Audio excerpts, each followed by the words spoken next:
Avant même d'entrer dans le sujet, je dois quand même vous prévenir que je ne vais pas heurter la sensibilité des plus jeunes par cette vidéo. Il n'y aura pas d'image explicite et je ne vais pas prononcer de mots vulgaires. Maintenant que ça c'est dit, on va pouvoir rentrer dans le vif du sujet. Il n'y a pas de mauvais jeu de mots.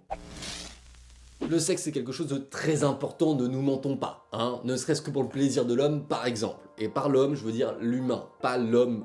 Et comme c'est important, un jour un ami m'a demandé de faire une vidéo sur les aliens et le sexe, et je me suis dit, c'est pas bête. Commençons donc par la base. Qu'est-ce que le sexe? Le sexe n'est pas seulement un moyen d'avoir du plaisir, mais c'est aussi notre seul moyen de reproduction pour nous, espèces humaines, comme plein d'autres espèces sur Terre. Alors même si on prend du plaisir avec ça, ce n'est pas le seul but du sexe, bien entendu. Primairement, c'est aussi fait surtout pour nous reproduire. Et là, quand je dis nous, je parle d'humains, mais pas seulement les humains, d'autres espèces vivantes pouvant venir de la Terre. Seulement, pas tout en fonction de l'espèce vivante, il peut y avoir plusieurs moyens de procréer et donc d'engendrer la vie. Si déjà à l'échelle de la Terre, il y a plusieurs moyens du coup de procréer, pourquoi ne pas imaginer qu'une autre forme de vie, si elle existe ailleurs, puisse avoir d'autres modes de reproduction? Et comme je n'ai pas pu ni discuter ni échanger avec une autre forme de vie, je vais me baser sur des témoignages, des histoires ou des théories de certains scientifiques qui me paraissent plausibles. Par exemple, si on écoute le couple des Hill qui se serait fait enlever par une espèce de petit gris, il témoigne que cette espèce n'aurait aucun signe sexué apparent. Et donc on peut en déduire qu'il n'est pas forcément faux ni même improbable d'imaginer qu'il ne soit pas genré de la même façon que nous sur Terre.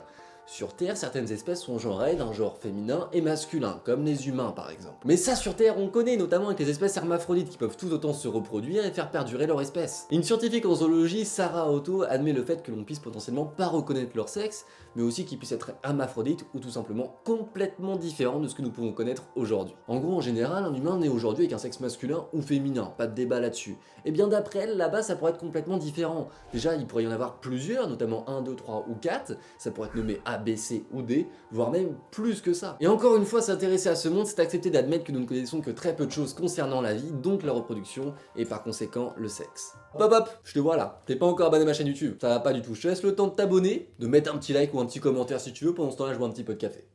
C'est bon?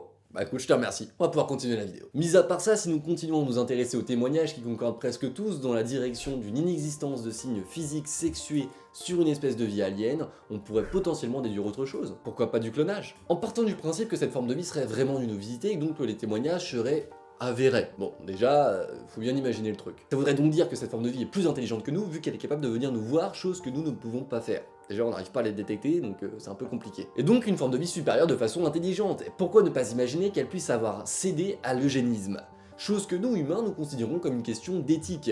Éthique qui est d'ailleurs potentiellement propre de l'humain. Une théorie existe sur l'histoire des petits gris. Ils seraient le résultat d'une forme de vie plus ancienne, aussi appelée les grands gris, qui seraient plus intelligents qu'eux. Qui d'ailleurs, eux, pourraient complètement être sexués, on ne sait pas. Et au vu du comportement des humains dans la société actuelle, certains pourraient penser, et libre à eux, que l'apparence de signes rattachant à un sexe puisse être une faiblesse finalement, dans un sens. Alors pourquoi est-ce qu'une espèce de vie plus intelligente ne pourrait pas s'être dit, tiens, on va supprimer cette apparence de signe sexuel pour rendre cette espèce encore meilleure? Là, je parle pas de l'espèce humaine, je parle des grands gris qui auraient pu se dire ça lors de la création des petits gris s'ils les ont créés comme l'histoire l'indique. D'ailleurs, sur l'histoire des gris, j'en ai fait une vidéo que vous pouvez aller voir, il y a plein de théories différentes, c'en est qu'une parmi une multitude, donc à ne pas forcément prendre au pied de la lettre. Certes, je pars extrêmement loin, et d'ailleurs, comme je viens de vous le dire, il y a une multitude de théories.